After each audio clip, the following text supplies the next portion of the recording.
शहबाज शरीफ साहब ने आज एक बहुत बड़ा ब्लंडर किया है और वाज़े तौर पर वो दबाव में आए। और दबाव में किसके आए? वो महमूद हसन चकज़ई साहब के आए। और आज हमें दोबारा वो पुराने महमूद हसन चकज़ई साहब जो हैं वो देखने को मिले हैं। मैं एक चीज़ आपको अर्ज़ करूँ कि हम तनकीद तो बहुत करते हैं तहरीक तहफ़्फ़ुज़ पाकिस्तान पर, लेकिन पिछले कोई 2-3 हफ़्तों से जो महमूद हसन चकज़ई साहब की जितनी तकरीरें हैं, ख़ास तौर पर जिस तकरीर के ऊपर चमन में उनके ऊपर FIR हुई और बलूचिस्तान में उनकी जितनी भी तकरीरें हैं वो बहुत ही ख़तरनाक हैं। और एतराफ़ करना चाहिए, क्योंकि आप जो सुनने वाले हैं वो हमेशा जब हम सच आपके सामने बयान करते हैं और अपनी बेबसी का इज़हार करते हैं तो आप हमेशा उस पर जो है वो हमें मार्जन देते हैं। तो सच ये है कि मैंने उनकी वो तकरीर सुनी और उनके वो बयानात पढ़े, लेकिन मैं उसके ऊपर वीडियो नहीं कर सका था क्योंकि वो बहुत ही खौफनाक उनकी तकरीर थी। और मैंने एक और चीज़ देखी कि बहरहाल सोशल मीडिया पे भी उसकी वो कवरेज नहीं हुई, क्योंकि सोशल मीडिया पे तहरीक इंसाफ के जो एक्टिव 20-25 अकाउंट्स हैं वही जिस चीज़ को बहुत ज़्यादा हाईलाइट करते हैं तो वो हाईलाइट होती है, जिसको वो इग्नोर कर देते हैं तो वो चीज़ वैसे इग्नोर हो जाती है। गो के यहाँ पे मैं अप्रिशिएट करना चाहूँगा कि जो तहरीक तहफ़्फ़ुज़ पाकिस्तान के मीडिया और सोशल मीडिया हेड हैं मोहम्मद एहसन साहब, वो बहुत ही ज़्यादा एक्टिव रहते हैं। और मैं हैरान हूँ कि उन्होंने इतना इफ़ेक्टिव काम करते हैं कि जो भी महमूद हसन चकज़ई साहब की, अल्लामा राजा नासिर अब्बास साहब की या तहरीक तहफ़्फ़ुज़ पाकिस्तान के किसी भी लीडर की कोई प्रेस कॉन्फ्रेंस होती है, कोई तकरीर होती है, तो वो उसके पहले पूरी वीडियो जारी करते हैं, फिर वो उसके क्लिप्स बनाते हैं, फिर वो उसको टेक्स्ट फॉर्म में जारी करते हैं, फिर वो उसकी इंग्लिश ट्रांसलेशन जारी करते हैं, फिर वो उसके ग्राफिक्स जारी करते हैं। मतलब अपनी तरफ से वो वन मैन आर्मी है। हालांकि मुझे पता चला कि काफ़ी वो अलील भी रहे पिछले दिनों, लेकिन पता नहीं चला कि वो बीमार हैं, जिस तरह से वो तब भी चीज़ों को चला रहे थे और चलवा रहे थे। तो उन्होंने तहरीक तहफ़्फ़ुज़ पाकिस्तान के अकाउंट के ऊपर वो पूरी जो आज वाली महमूद हसन चकज़ई साहब की तकरीर है, जिसकी वजह से शहबाज शरीफ प्रेशर में आए और ब्लंडर कर बैठे, उसको भी उन्होंने उसके क्लिप्स लगाए हुए हैं, उसका पूरा टेक्स्ट लिखा हुआ है। देखें, कुछ चीज़ें आज की तकरीर की हम बयान कर सकते हैं, हाईलाइट कर सकते हैं, लेकिन मैं आपको एक चीज़ बताऊं, महमूद हसन चकज़ई साहब ने जब से वो अपोजिशन लीडर बने हैं उन्होंने एक ही कोशिश की। उन्होंने बार बार हुकूमत को कहा कि आप फॉर्म 47 वाले हैं, पूरे पाकिस्तान को पता है, पूरी दुनिया को पता है, आपको भी पता है कि आप जाली तरीके से इक़्तिदार में बैठे हुए हैं, आपको भी पता है कि जाली असम्बली है, लेकिन है तो असम्बली ना।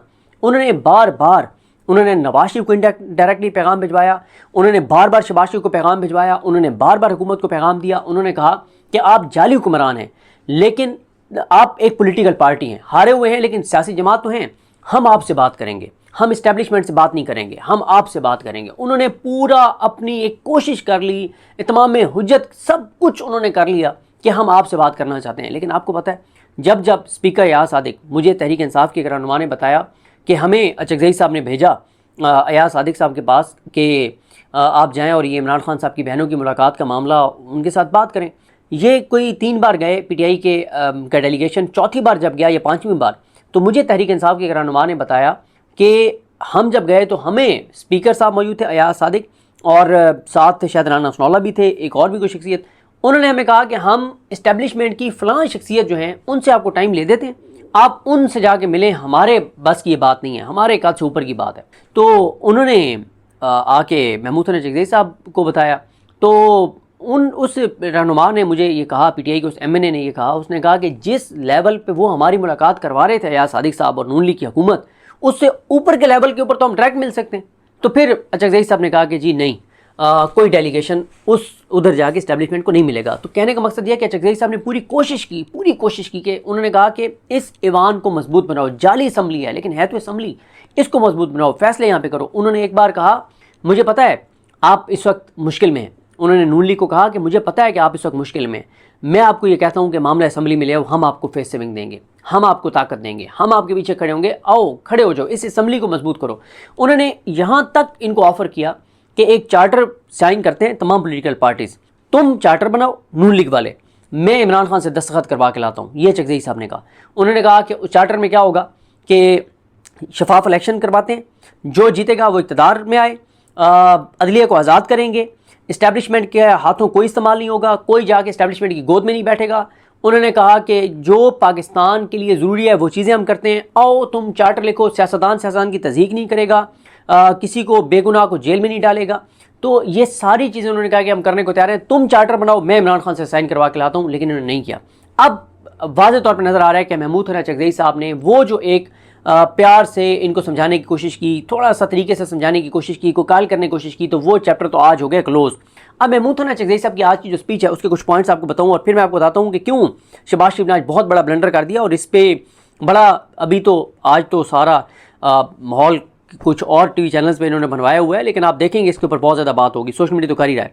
महमूद हसन चकज़ई साहब ने कहा कि इस हुकूमत का 5वां बजट मंजूर होने को है और आपकी हुकूमत को भी 2.5 साल होने को हैं।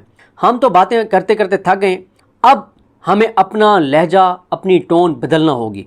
हम आपको फिर मुबारकबाद पेश करते हैं। किस बात की मुबारकबाद पेश करते हैं? उन्होंने कहा पहली बात तो यह है कि उन्होंने अयाज सादिक को कहा, जिसको वो हवालदार स्पीकर कहते हैं, उन्होंने कहा कि उन्होंने कहा पहली बात तो यह है कि जिस अंदाज़ में आपने बहैसियत स्पीकर हाउस को चलाया, बावजूद ये कि इसके बारे में कई अदवार का तजर्बा था, बावजूद इसके कि आपका तजर्बा था, लेकिन जिस तरह से आपने असम्बली को चलाया, आपने आइन का कोई ख्याल नहीं रखा, आपने आइन का कोई एहतराम नहीं किया, आपने आइन का कोई पास नहीं रखा, ना ही आपने इस हाउस के वकार का ख्याल रखा। आपने बड़ी चाबक दस्ती और बड़ी महारत से अपने बयानियों को सपोर्ट करते हुए अपने कोलीग्स में से 14 अरकान असम्बली को फारिग करवा दिया। मुबारक हो आपको, इस पर आपने अपने 14 साथियों को असम्बली से फारिग करवा दिया। जिस तरह से फैसले आए और जो कुछ हुआ, जिस तरह से असम्बली के अंदर से जबरी गुमशुदगियाँ हुई, जिस तरह से अवैस जखड़ और शाह आद वगैरह और इन सारों को वहाँ से जबरी तौर पर गुमशुदा किया गया था। उसके बाद उन्होंने कहा कि लाहौर की कोट लखपत जेल में कैद तमाम कैदी 70 से 80 साल की उम्र के हैं और कुछ तो खुदा का खौफ करें। उन पर इल्ज़ाम क्या है? उन्होंने कहा कि 9 मई के बारे में उन्होंने कहा कि ये 9 मई के केसेस नहीं बल्कि एक तमाशा है। उन्होंने 9 मई के FIRs, सारी FIRs जो हैं मेन जना हाउस और गाड़ियाँ चलाने का, सर्वर रोड और फलां वो सारे नाम लेने के बाद उन्होंने कहा कि एक आपने कैदी को 15-15, 20-20, 25-25 केसेस में इन्वॉल्व किया हुआ है। उस पर उन्होंने कहा कि एक आदमी अगर जिन भी हो तो वो इन सब जराइम में बैक वक्त शरीक नहीं हो सकता। आपने तो रिकॉर्ड कायम कर दिया है। ब्रेवो, सुबहान तेरी कुदरत, सुबहान तेरी तुम्हारे खेल। 5 आदमियों को आपने फ़ी का 286 साल जेल की सज़ा दी है, यानी डॉक्टर यास्मीन राशिद, एजाज चौधरी साहब, उमर शरफा सीमा साहब, मियां महमूद रशीद साहब, इन सब की उन्होंने बात की। उन्होंने कहा कि आपने हर एक को एवरेज 286 साल की सज़ा दी है। दुनिया की तारीख में कहीं भी देख लें, किसी भी जमहूरी या बनाना डेमोक्रेसी में इस किस्म की अदालती कार्रवाई आपको नहीं मिलेंगी। पाकिस्तान का आइन जो है वो संगीन गद्दारी उस चीज़ को कहता है कि जब आप आइन को तोड़ते हैं। उन्होंने कहा आइन तुम लोगों ने तोड़ा है। उन्होंने कहा जो आइन को रोंदेगा और जो आइन को जो है वो पारा करेगा, वो गद्दारी का मुर्तकिब होगा, वो हाई ट्रीजन का मुजरिम होगा, और साथ ही वो सारे लोग जो इस अमल में शरीक होंगे वो भी हाई ट्रीजन के मुजरिम होंगे। बात यह है कि हम तो मजबूर हैं, पाकिस्तान हमारा मुल्क है। कल किसी वजीर ने कहा कि हम इस्लामाबाद में जेल बनाएंगे। बाबा, पाकिस्तान में आप मजीद जेलों की ज़रूरत ही नहीं है। आपने इस पार्लियामेंट को एक डिबेटिंग सोसाइटी के म्यार से भी नीचे गिरा दिया है। डिबेटिंग सोसाइटी से भी नीचे कर दिया है आपने। आप रहम नहीं करते। हम बार बार आपसे कहते रहे हैं। मैंने उस दिन बात की थी तो मेरे भाई शहबाज ने उसका जवाब दिया था, लेकिन जिस अंदाज में वो बोले मुझे मज़ा नहीं आया। और ये सारी बातें चकज़ई साहब ने की जब शहबाज शरीफ वहाँ पर बैठे हुए थे, क्योंकि आज शहबाज शरीफ साहब ने अपनी तरफ से एक बड़ी अहम गुफ्तगू करनी थी जो वो बड़ी तैयारी करके आए थे, इसलिए बैठे थे, वरना असम्बली नहीं आते वो। उन्होंने कहा कि आपको तो आराम से और तरीके से बात करनी चाहिए थी।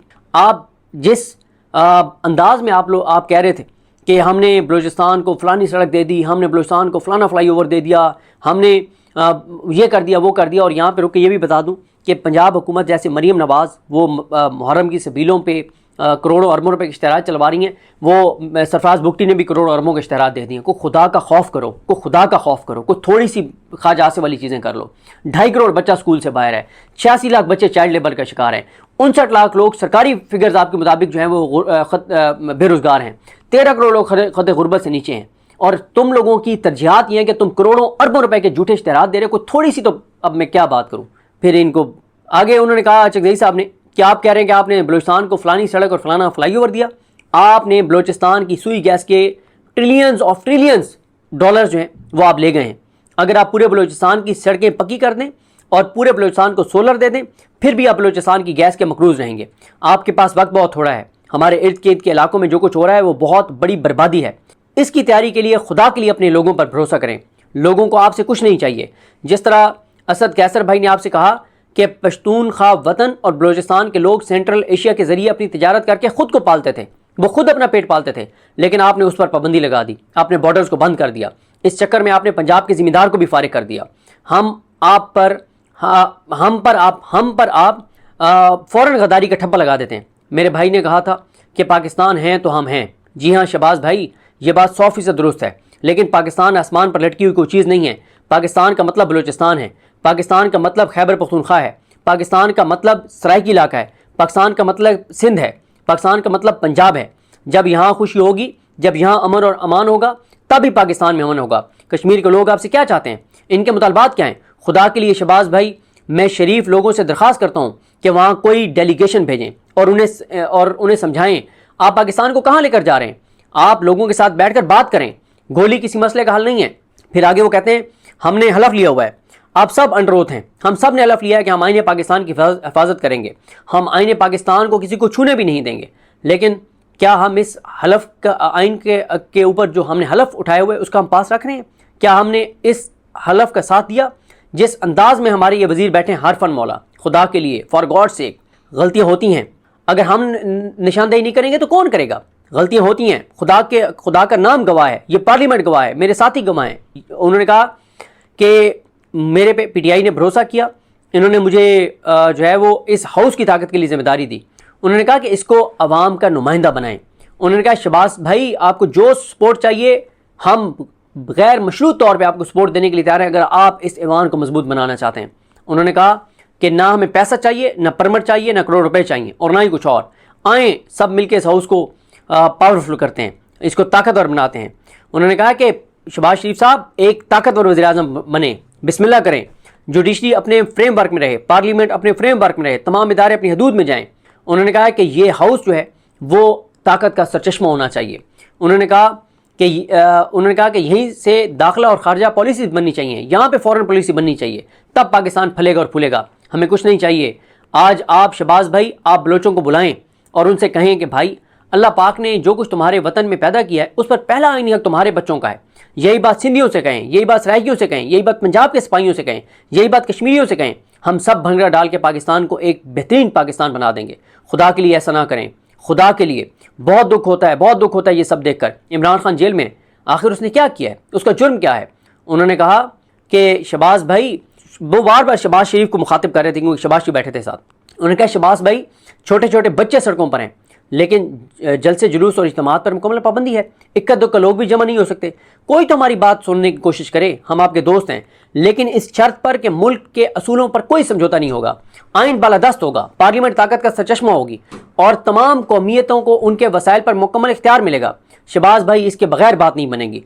जब लोगों के सोने और कई और कीमती मादनियात पर, खटक इलाके पर, जहाँ एटमी प्रोग्राम में इस्तेमाल होने वाला मवाद पाया जाता है और जहाँ 14-14 मील लंबी माइंस मौजूद हैं जिनका 1 किलो 4 लाख रुपए का है, वहाँ के लोगों का ये हाल है कि वहाँ के लोगों को पीने का पानी मुयसर नहीं है। उनके मसाइल हल करें, कुछ तो इक़दाम करें। अंग्रेज़ों ने एक चश्मे से उन्हें मीठा पानी फराहम किया था। खटक के लोग इंतहाई तालीम याफ्ता हैं। यही हाल बन्नू का है, यही हाल सवात का है। इस मुल्क पर रहम करें। आइए इस मुल्क को जमहूरी और आईनी तरीके से चलाएं। ऐसा नहीं हो सकता कि आप बादशाहत करें और हम यहाँ बैठकर तमाशा देखें। अंग्रेज़ों के दौर में बल्कि दुनिया भर का ये असूल है कि जेलों में मौजूद बुजुर्ग शहरियों को हुकूमत परोल पर रिहा कर देती है कि ये 70 और 80 साल का बूढ़ा इंसान जेल में ही दम ना तोड़ दे। लेकिन आप यहाँ पर 70 से 80 साल के बुजुर्गों को 286 साल की सज़ा सुनाकर जेलों में डाल रहे हैं। खुदा का खौफ करें, अल्लाह से डरें। ये लोग इस्लाम और इंसाफ का दावा तो करते हैं, लेकिन क्या ये इंसाफ है? जिस दिन पाकिस्तान में हकीकी इंसाफ कायम होगा, पाकिस्तान मजबूत होगा।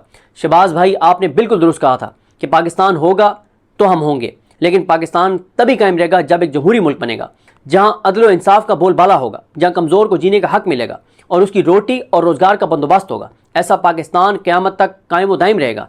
ये मैं आपको बता दूं कि ये जो उनकी सारी गुफ्तगू है ना, बस ये आखिरी पैराग्राफ पढ़ने लगा हूँ, ये पार्लियामेंट ये पीटीपी ने नहीं चलाई, सेंसर कर दी गई। ये बाद में उन्होंने निकलवाई और फिर उस पर उन्होंने ये जारी किया। उन्होंने कहा कि हमने माजी में भी संगीन गलतियाँ कर चुके हैं और इन्हीं गलतकारियों की वजह से, हमारी इन्हीं गलतकारियों की वजह से हमारी ज़िंदगी में एक बार पाकिस्तान टूट चुका है। खुदारा अब मज़ीद गलतियाँ ना करें। अल्लाह आपका हामी नासर हो। बड़ी मेहरबानी, आप अपना बजट पास कर ले, हम रुखसत चाहते हैं। खुदा हाफिज़। ये बात करके वो चले गए। अब हुआ ये कि एक बात और, उन्होंने एक क्लिप और उनका सामने आया जिसमें उन्होंने कहा कि पाकिस्तान के आइन में लिखा है इस्लामी जमहूरिया पाकिस्तान। आप सब जानते हैं कि ना ये मुल्क जमहूरिया है ना इस्लामी। हम आपको पाकिस्तान बचाने का नुस्खा देते हैं। जिस इलाके के वसाइल हैं वहाँ के रहने वालों का उस पर हक है। पाकिस्तान इस्लाम का किला है, इस सेंस में है कि इसमें इस्लाम को कैद किया गया। ग़ुलाम और आका का रिश्ता मज़ी का रिश्ता नहीं है। अच्छा, फिर ये सारी बात करके वो वॉकआउट कर गए। अब मसला ये है कि इस सारी में जो उन्होंने ये इस्लाम वाली बात की थी, उन्होंने कहा कि इस्लाम के नाम पे ये मुल्क बना है, और इस्लाम के नाम पे जब ये मुल्क बना है तो फिर आप इस्लाम को नाफिज भी करें ना। और इस्लाम क्या कहता है? वो जुल्म से रोकता है, जबर बर्बरियत फसाइयत से रोकता है, वो इंसाफ की बात करता है, वो हकूक़ देने की बात करता है, उन्होंने वो तहफ़्फ़ुज़ की बात करता है। वो चले गए। अब शहबाज शरीफ साहब उठे। शहबाज शरीफ साहब से पहले या सादिक साहब ने कहा कि मैं भी तो अपनी हाज़िरी लिखवाऊँ ना। उन्होंने कहा जी अगर आप ये करेंगे ये करेंगे ये करेंगे तो मैं ये करूँगा, मैं ये जुर्म करूँगा, फलाना करूँगा। उन्होंने एक जज्बाती सी ज़रा अपनी हाज़िरी लिखवाई और कुछ चीज़ें लिखी हुई इनके सामने पड़ी थी, पता नहीं पहले से लिखी हुई आई थी, लिख के लाए थे या जो भी है। बहरहाल ये वही या सादिक है जिनका वो क्लिप चल रहा है कि आज जो हुबुल वतनी के भाषण दे रहे थे और बहुत बड़े मुहब्बत वतन बने हुए थे और फ़ौज के सबसे बड़े मुहाफ़िज़ बने हुए थे कि मैं फ़ौज की के ऊपर कोई बात नहीं करूँगा, कोई बात नहीं होने दूँगा, मैं जस्टिस जाहिया खान के ऊपर, डोगर के ऊपर, आलिया नीलम के ऊपर और अमीनुद्दीन हाजी अमीन के ऊपर, अदालतों के ऊपर कोई बात नहीं होने दूँगा। इनका वो क्लिप चल रहा है जो इमरान खान के दौर में उन्होंने कहा था कि जनरल बाजवा आर्मी चीफ जो है वो आए, टांगें कांप रही थी, माथे पे पसीना था, फिर DISPR को आके प्रेस कॉन्फ्रेंस करनी पड़ी थी कि ये जो है पाकिस्तान की जो भारत के ऊपर फतह है उसको कमज़ोर करने के लिए और उसको कंट्रोवर्शियल बनाने के लिए कर रहे हैं। अच्छा, उसके बाद जी शहबाज शरीफ साहब ने जो ब्लेंडर किया वो ये किया कि वो दबाव में आ गए। दबाव में आके उन्होंने कह दिया कि अगर 2018 का इलेक्शन लेजिटिमेट था तो ये भी लेजिटिमेट है, अगर ये लेजिटिमेट नहीं है तो वो भी लेजिटिमेट नहीं था। अब यानी शहबाज शरीफ कह रहे हैं कि 18 का इलेक्शन भी चोरी हुआ था और ये इलेक्शन भी चोरी हुआ है, और उन्होंने कहा कि तहकीकात करनी है तो 18 से करें। अब PTI वालों ने तो कहा कि करें 18 से तहकीकात, हम तैयार हैं। लेकिन शहबाज शरीफ ने खुद एतराफ़ कर लिया है कि ये धांधली की पैदावार है ये हुकूमत, लेकिन क्योंकि 18 में भी धांधली हुई थी अब भी हुई है तो बस ठीक है, दोनों बार धांधली हुई थी तो ये कैसे आप मतलब वो कर रहे हैं? यानी आपने ये तो चलिए मान लिया ना कि ये हुकूमत धांधली की पैदावार है और ये एक बड़ा ब्लेंडर है। लेकिन मैं आपको एक चीज़ बता दूं कि महमूद हसन चकदेई साहब जो है ना, उनकी आज की तकरीर ये बताती है कि वो जो उन्होंने पस पर्दा कोशिशें की कि किसी तरह से इस हुकूमत के साथ बातचीत हो जाए और ये पोलिटिकल फोर्सेज एक जगह पर बैठ जाएँ, तो वो चैप्टर क्लोज़ हो गया। और अब आप मेरी असेसमेंट है कि अब आप असम्बली के अंदर कुछ और ही मिजाज महमूद हसन चकदेई साहब का देखेंगे। और जो आज उन्होंने शहबाज शरीफ के साथ कर छोड़ा है, शक्ल देखने वाली थी, शहबाज शरीफ की शक्ल देखने वाली थी जो शहबाज शरीफ के साथ उन्होंने किया है, और बहुत सख्त उन्होंने बातें की हैं और आजकल वो बहुत ही ख़तरनाक गुफ्तगू कर रहे हैं। और ये चीज़ ये बताती है कि अब वो मोमेंटम बना रहे हैं और चीज़ों को आगे वो लेकर जाएंगे। और जिस तरह से मैंने आपको अर्ज़ किया कि अगर आप में से किसी ने सुनी है तो जो बलूचिस्तान की उनकी तकरीरें थी वो बहुत ही खौफनाक और ख़तरनाक थी, जिसके ऊपर मैं तो व्लॉग भी नहीं कर सका। तो देखते हैं बहरहाल जी, ये जो अब चिंगारी एक और भड़की है कौमी असम्बली के अंदर, तो ये अब किस हद तक पॉलिटिकली आग लगाती है और चीज़ें कहाँ तक जाती हैं। मुझे अपनी दुआ में याद रखें। अल्लाह हाफ़िज़।